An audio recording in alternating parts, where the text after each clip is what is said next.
Hey, it's Ashley and I'm back with another men's haircut tutorial. Today we're going to be doing a number 2 guard on the sides, faded up to a 3 and scissor cut on top with a taper on the back of the neck. I'm going to be starting off my haircut by brushing out my client's hair and going in with my 2 guard, and this client does like a 2.5 specifically, so my 2 is open here as my main guard. So I'm doing that 2.5 guard all around, right about to the parietal ridge on my client. As you can see, I'm really not going above that, and as I get closer to it, I do square off my clipper guard.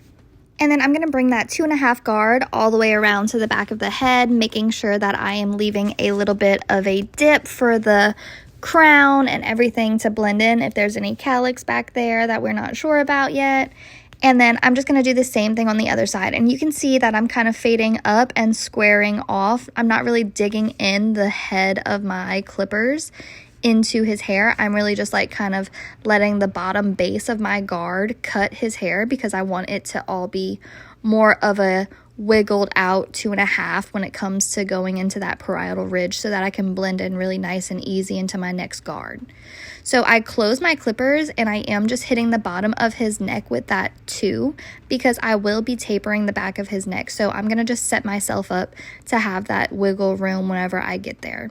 So continuing fading the top, I put a number 3 guard on my clippers, and I'm just going to go in and tap in to where I was at with that 2.5, but you're going to see that I'm not really going higher than the parietal ridge. I really want to keep everything kind of at this point because I'm going to really fade into the top, and you can see I'm just lightly going in and tapping above that parietal ridge. Nothing crazy, but I am removing a lot of bulk. At this point, I open up that 3, and then I go in with my 3.5 guard, and I am fading in a little bit higher than I was my last time. And this is going to help me just go in with my scissor over comb really soft and blend everything together whenever I am ready for my scissor cut on the top. But at this point, I am solely working on my clipper work. So, and apparently my driving. So apparently my clipper work is going to be my main focus for the first part of my haircut. This is only in a clipper work haircut instance, so I like to do all of my dry work. I like to do my clippers, my trimmers, and then my shears. So we're going to go in and we're going to detail this haircut right here.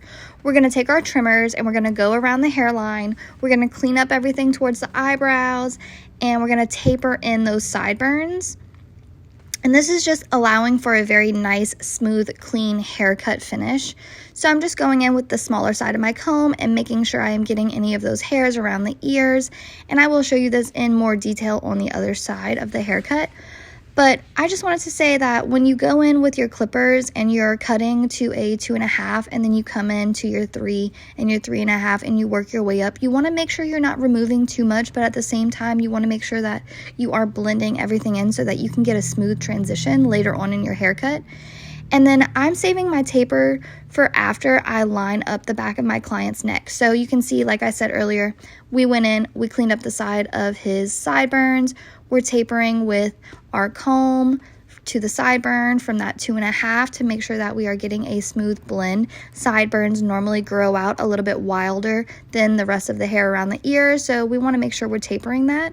And then just going in a nice smooth half circle.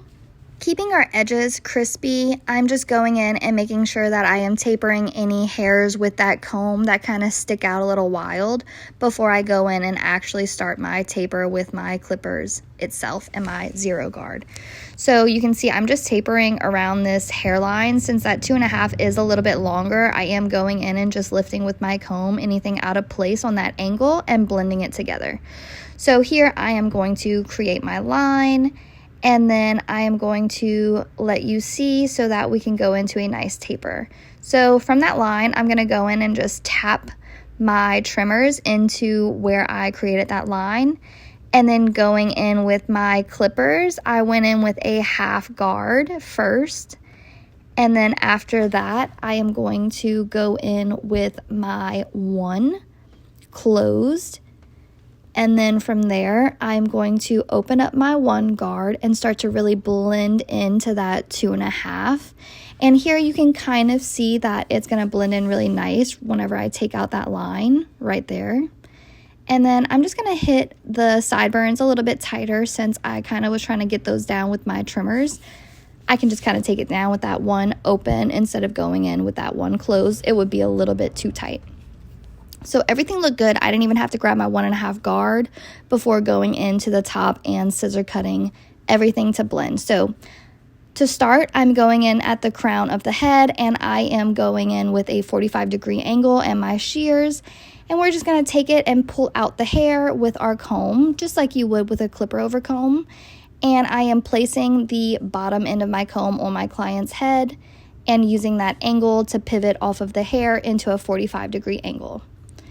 So you can see here, and I am just kind of cutting whatever comes out after it hits that 3 guard. So it hits the 3 guard, and I'm blending in everything that is sticking out. So I like to kind of blend this part in a little bit backwards so that we can really get the right direction of the hair.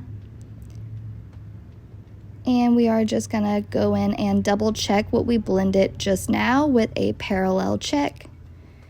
And it looks great. I'm gonna go in and take off any extra corners that I notice in the crown of the head. And that'll be it for this area with the cowlick. Everything blends well. I'm just going in and double checking. I kind of move a little bit higher every time you kind of blend in your corners. You're moving up in this haircut.